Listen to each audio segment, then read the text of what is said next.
Hello friends, welcome to our channel Ravi Sujatha. Friends అందరూ బాగున్నారా? నేను కూడా బాగున్నాను.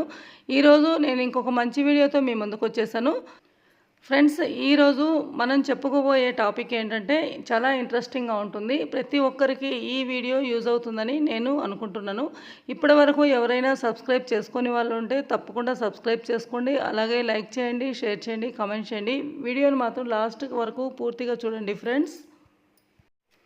ఆ శుభవార్త ఏంటంటే ఫ్రెండ్స్, ఏపీలో చంద్రబాబు నాయుడు ముఖ్యమంత్రిగా పగ్గాలు చేపట్టిన తర్వాత పాలనను పరుగులు తీయిస్తున్నారు.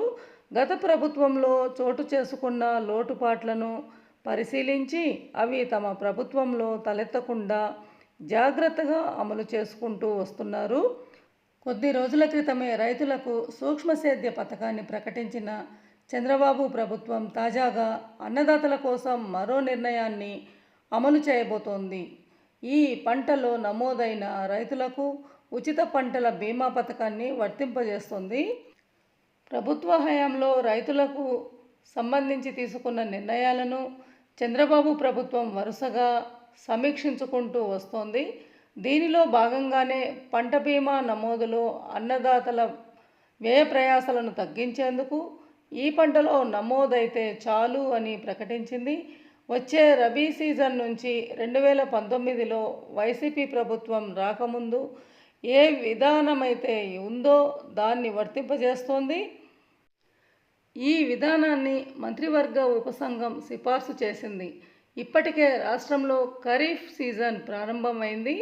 పంటల బీమా కోసం గత ప్రభుత్వం టెండర్ల ప్రక్రియను పూర్తి చేసిందని, ఇప్పుడు తిరిగి టెండర్లు పిలిస్తే ప్రక్రియ చాలా ఆలస్యం అవుతుందని వ్యవసాయ శాఖ అధికారులు ముఖ్యమంత్రి దృష్టికి తీసుకెళ్లగా ఆయన అన్నదాతలు నష్టపోకుండా చర్యలు తీసుకోవాలంటూ ఆదేశించారు.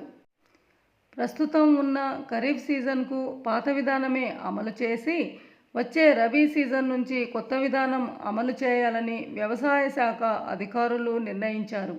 గత ప్రభుత్వం తీసుకువచ్చిన వైఎస్ఆర్ ఉచిత పంటల బీమా విధానంలో పంట దెబ్బ తిన్నప్పటికీ రైతులకు పరిహారం దక్కలేదని ప్రస్తుతం ప్రభుత్వం గుర్తించింది.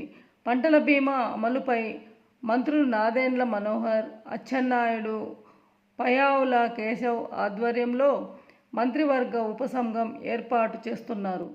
ఈ పంటలో ఇప్పటికే నమోదైన రైతులకు ఖరీఫ్లో ఉచిత బీమా విధానాన్ని అమలు చేయాలని మంత్రివర్గ ఉపసంఘం కూడా నిర్ణయించింది.